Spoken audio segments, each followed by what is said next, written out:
four things that are going to make you happier and healthier under 50 bucks. And it is a joke, and I do like to play around to get people excited about health and where they're going in life.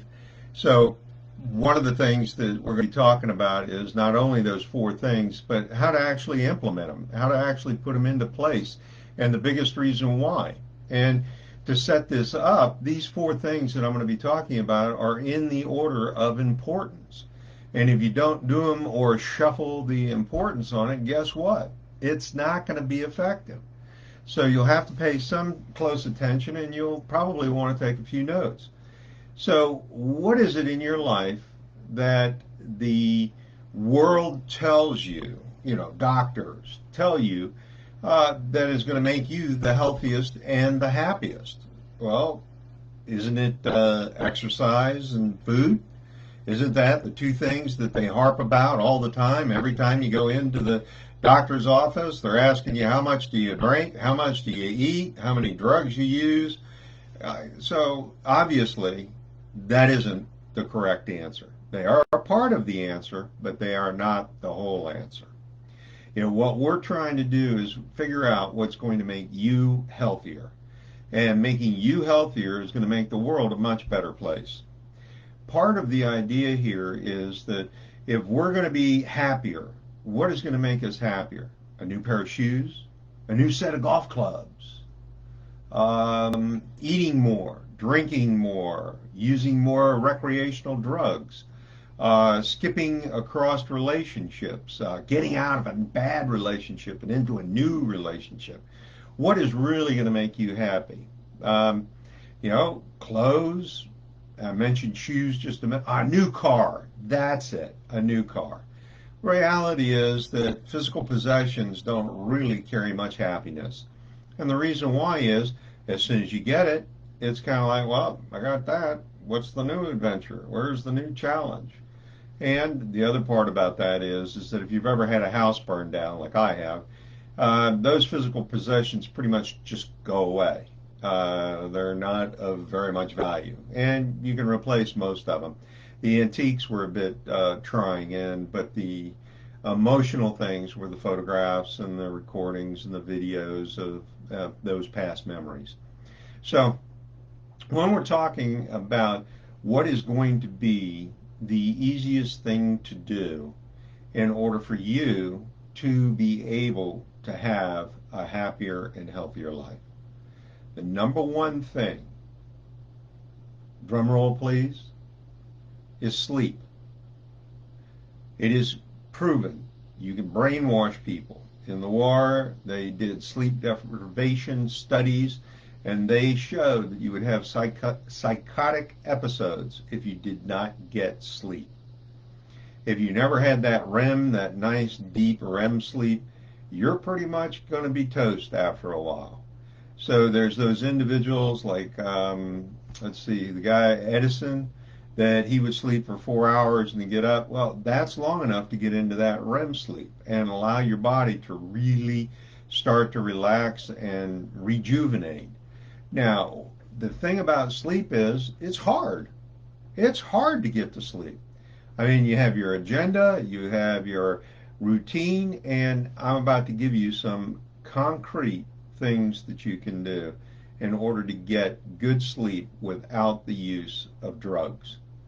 One of the things that I do is I meditate before I go to bed. And in that meditation, I'm releasing all of the garbage of the day, all of the anxieties, all of the worries, all of the negativity that I've run into throughout the day. One of the things I also have done in the past is that I keep a sheet of paper next to my bed with a pen that has a light in it so that I don't disturb my partner. And understand that anytime anything pops up in my head, I immediately roll over and write it down. Now, on the 55th time of writing down the same thing, guess what? It'll go away. And the cool thing about it is that the next day, after you have that whole sheet of paper all filled up, you just crumple it up and throw it away because it's meaningless. Unless, of course, you have something on there that you really do need to remember. But most of the time, as you're drifting off into sleep, it's a total waste of your time to remember all this stuff. One of the other things about sleep is I do body scans periodically, and it's gotten to a point, and this, I was in a training back in the, I guess it had to be the early 80s, and this guy talked about how he did a body scan. And part of that body scan is that you start with your toes. You can start at your head. I like starting with my toes. And you say toes, and you identify one toe, and you say toe, go to sleep. Relax, go to sleep. And you do it for all the toes. Then you do it for all the joints of the toes. Then you do it for the ball. Then you do it for the outside of your foot, the insole, and then your heel. And then you come up to your ankle, and you do your ankle. And then you come up to your calf and the front part of your leg. And each time you're telling it to relax, let any negative energy go away, and go to sleep. And at this time in my career, where I'm at is that if I'm very, very stressed, I'll make it up to my hips before I'm out like a light. Now, I want you to understand that pisses people off.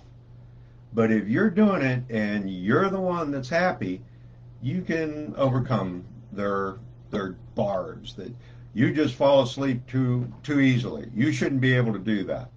Reality is you need quality sleep. Otherwise, you're going to have psychoses, and you're going to be irritable. You're not going to be able to process information quickly. You're going to be, sitting there and laying there and just rolling and tossing and turning. No, that's not how it works. How many of you out there are watching the news before you go to bed? Now, that is the worst possible thing you could possibly do. And the reason why is, do you want to have dreams about death and destruction? I don't. I want to have dreams about unicorns and butterflies and rainbows and living color, and I want to be able to hear it. I don't want bad dreams. So one of the things that I make sure I don't do is watch television. I don't read books before I go to bed. If I'm going to read books, it's going to be something like the HOA, the Homeowners Association documents, something so boring that it'll immediately put me to sleep. Now, for those of you individuals out there that don't happen to like anything I've said so far, you want to take a pill, great, we got pills for you. All right, calcium. And then there's a thing called tryptophan. It happens to be in turkey. Those two things will make you fall fast asleep. What about milk? Nice warm milk. Not chocolate, because chocolate happens to have a drug in it that gets you excited, and I'll think about that in just a moment. Well, what about melatonin? That's good. All right, what about just relaxing? What about putting on some white noise? I happen to have ringing in my ears, and I am able to focus on the ringing of the ears and then be able to fall asleep. So if you don't learn how to fall asleep quickly, you're going to have psychosis. You're going to have paranoia. You're going to go through split personalities. You're going to not have a pleasant life. There's huge health risks without sleep. I'm telling you, number one, get some sleep. Now, and by the way, you can do it for under $50. All right, now, here's some more practical information. All right, so I have some grandboys, and they happen to have a sleep pattern that's just incredible. The family unit takes care of these needs for these boys. And what happens is that they go to bed within 20 minutes of this time every night, which means they know the marching orders, they know the routine, and they go to bed. So what about you setting up your routine? You start to brush your teeth, floss your teeth. You start to prepare yourself, washing your face or doing whatever, taking off your makeup, doing whatever. And every time you make a step, you say, I'm getting more sleepy. You are hypnotizing yourself. Now, in the past, I have used hypnotic tapes when I was very stressed and I was starting a new business. It was not a pretty sight, but reality is that I use sleep hypnosis. And what would happen is that the guy would give his name, the title, and he would start with the hypnosis, and bingo, I'd be gone. And I had used my earbuds so I didn't disturb my partner. So you can do this. You can picture yourself sleeping. Now you'll go into that twilight and you'll wonder whether or not you're sleeping. Trust me, you'll go in, it'll be great. So the next thing that you can do for less than $50 that's going to make you happier is, drumroll, relationships. Now, men have a more difficult time getting into relationships than women. And understand that these aren't the superfluous relationships of, hey, how's the weather? Did you see the baseball game? You look great, but they're not listening and they're not talking to you on a more intimate level about your ideas, your belief systems, your values. People that you talk to about your ideals, beliefs, and values do create a bond. Now, understand that as humans, we typically only have 5 really close friends. It isn't like this social media thing where I have 5,000 very close friends. The reason is that we do have to reveal ourselves and become transparent. And we do have to be able to take some criticism. We do have to have conversations where we give criticism, where we really try to balance out in the relationships that we're in. Relationships are very important to our health. You talk about depression. Depression comes when you don't happen to have a good relationship. And also suicide. I'm sure you're well aware that there's plenty of individuals out here that are not in a relationship except for the ones where they're gaming, and they are in a just hovering around and they get depressed and they commit suicide. Relationships get you through things. Talk about women and breast cancer, women in cancer in general. It's absolutely fabulous because they have a group, a community where they come together in a relationship for a purpose, and they talk about all of the ups and downs. They talk about their emotions, what's happening with the drug therapy. They talk about the impact of their families. It's the same way with Alcoholics Anonymous. It's a way of being held accountable. So relationships are very, very valuable. And I can tell you from personal experience that when I'm not in relationships, I have a very difficult time. I want to be in deep, meaningful relationships with people like yourself. I want to be giving you great health tips, great ideas about how to make your life better. So some of you are like, well, I don't have any friends. I don't even know how to get friends. Well, you need to read a few books on how to work a room. So, one of the things that I recommend for depression is getting out and going down to the street corner. And all you're going to do is stand on the street corner and wave to people. That's it. Wave to people. You're not going to hold a homeless sign. You're not going to, none of that. You just smile and wave to people. You'd be amazed at what the response is, and it uplifts you. The fact that you can provide a healthy, a happy situation by developing a relationship is absolutely huge. Think about this, that I was in a training, I was in a seminar, and I was doing the coaching and the mentoring in the seminar, and I was the leader. And I was talking about happiness. And I told everybody in the audience that I could make them happy. How about that? I can make you happy right now. Big challenge, isn't it? So here's the deal.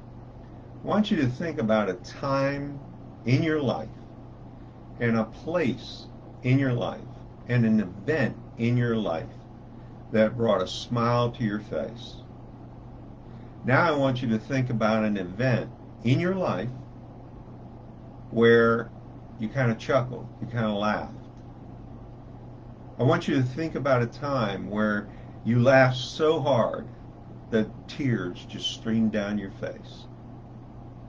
I want you to think about that event and how joyous it was, and just the flow of energy and emotions, and just the thrill was all there. Now, are you happier? For me, that event is watching the birth of my two children. Seeing them being born was just the most amazing thing to me. It made me feel so joyous and made me cry. And I was just thrilled that I had babies coming into my life that I was going to be able to care for. And I was absolutely thrilled. The point I'm going after here is that the only person that can make you happy is you. You'll notice that I didn't tell a joke to make you happy. I didn't tell a story to make you happy. You created the story to make you happy. So, if you happen to be depressed, you don't happen to be in a relationship, start working on creating past events that helped you get into relationships. You could talk to people about the clothing that they're wearing, the hat, the insignias and the logos that are on people's hats, and start a conversation. You can go down to that very same street corner and write something on a sign that you're passionate about, and you will be amazed at the response that you get. Relationships. The mental health risks alone with not having a relationship are so huge that just having one person that you can talk to on a deep level will help you get through depression. It will help you understand how to be able to build other relationships. So far, what we've talked about, we haven't talked about any food or exercise, have we? The reason why is sleep is number one. If you don't get it, your life is going to be miserable. The second thing is relationships. Relationships with your family, relationships with other people. You need to be able to talk to somebody, and they need to be able to give you feedback. You need to be able to give them feedback. So here's the next one. Are you ready? Drum roll. Food. Eating right. So I'm sure that you're well read and you've Googled this before, that there are certain snack foods that when you eat them, it stimulates a part of your brain. There's a chemical in it that is intentional on stimulating a part of your brain so you eat more. How's that? Is that scary or what? Also, what types of foods do you eat? If you're eating processed foods, that's not healthy eating. You need to be eating fruits and vegetables, and you're thinking, that's so boring. Look, you have to have a balanced meal. You can't eat just meat. Your intestinal tract is not designed like a tiger or a lion. No, your intestinal system is designed like a pig. A pig eats anything and everything. It eats seeds and nuts and garbage and meat and all kinds of wonderful stuff.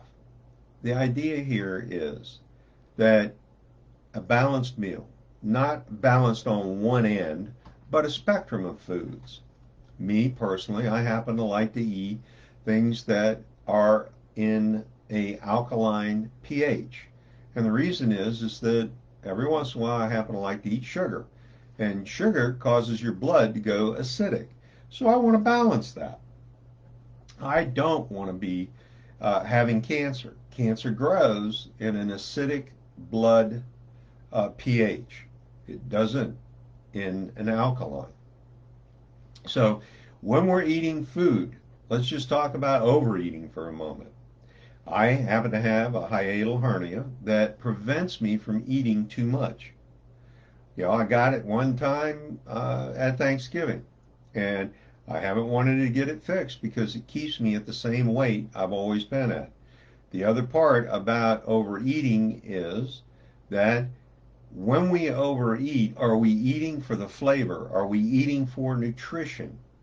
Well, a number of years ago, I was traveling extensively across the United States, mentoring and coaching people. I would fly in to their city and we would have a big powwow and it would be fabulous. My point here is that when you're in a hotel room, you have a tendency to eat a lot of junk food. You have a tendency to not take care of yourself and not be healthy. Well, I immediately went out and sought help on that because food to me is very important. And, my BMI is something like 27, I believe. So my point that I'm driving at here is that I learned that if the meal that I was eating is horrible, it tastes like cardboard, it's got too much salt, it's overcooked, the presentation on it is terrible, the ambiance, the people next to me are nasty, they're then I only eat to nourish my body. And guess what? That's only about 5 or 6 bites. That's it. That huge platter that you get at some of these restaurants, you do not need to finish it. You do not need to go beyond. You don't need to eat just the meat. You don't need to eat that. No, forget it. If it's a bad meal, don't eat it. And that's what I learned on the road. And it helped me because I didn't gain weight. I also modified my diet. I ate a lot of fruits and vegetables in the morning. I had a very light lunch, and then I ate a very heavy meal in the evening. Now, I'm not telling you that that's the way to do it. That worked for me.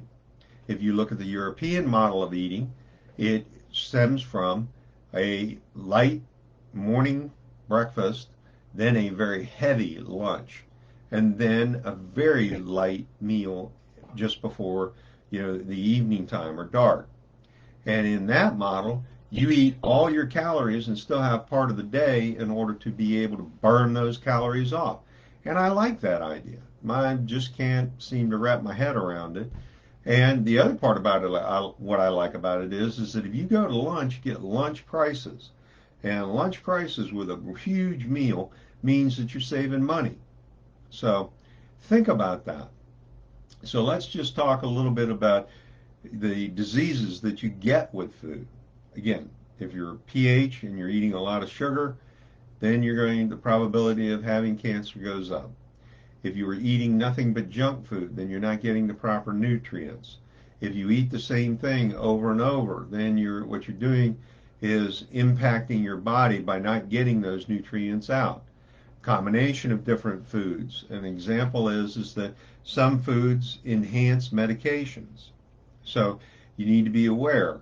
Diabetes can be cured. Type 2 can definitely be cured by just changing a diet. It's huge.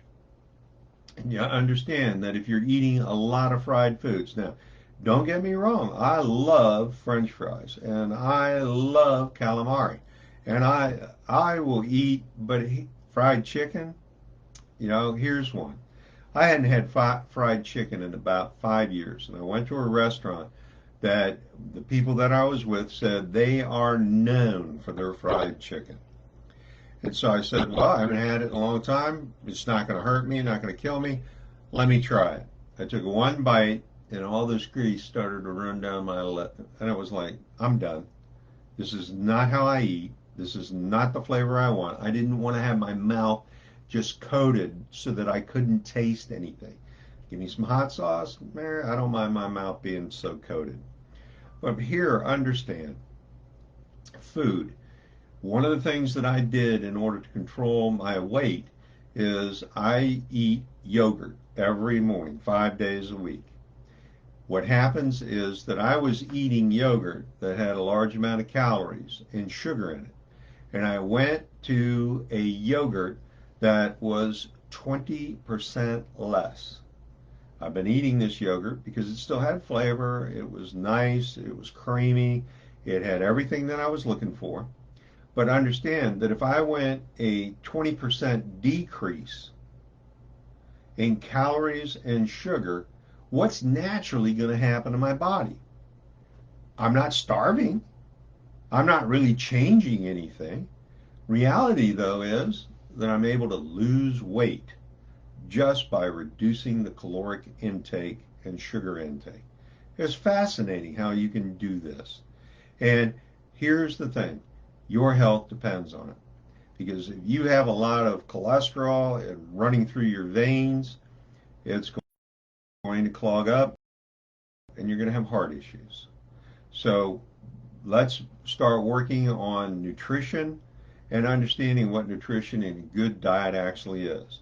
Now, one of the things that I know that's very difficult is that people in the lower economic echelon have a very difficult time.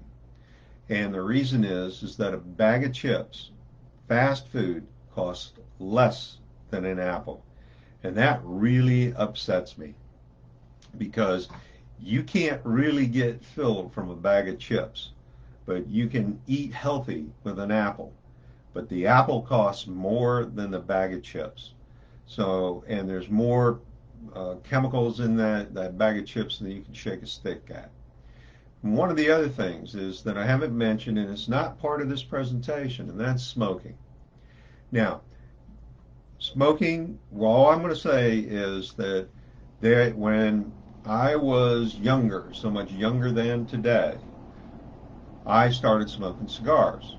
And I would smoke the ones with the Tiparello, with the plastic tip on it. And then one day I read what it was.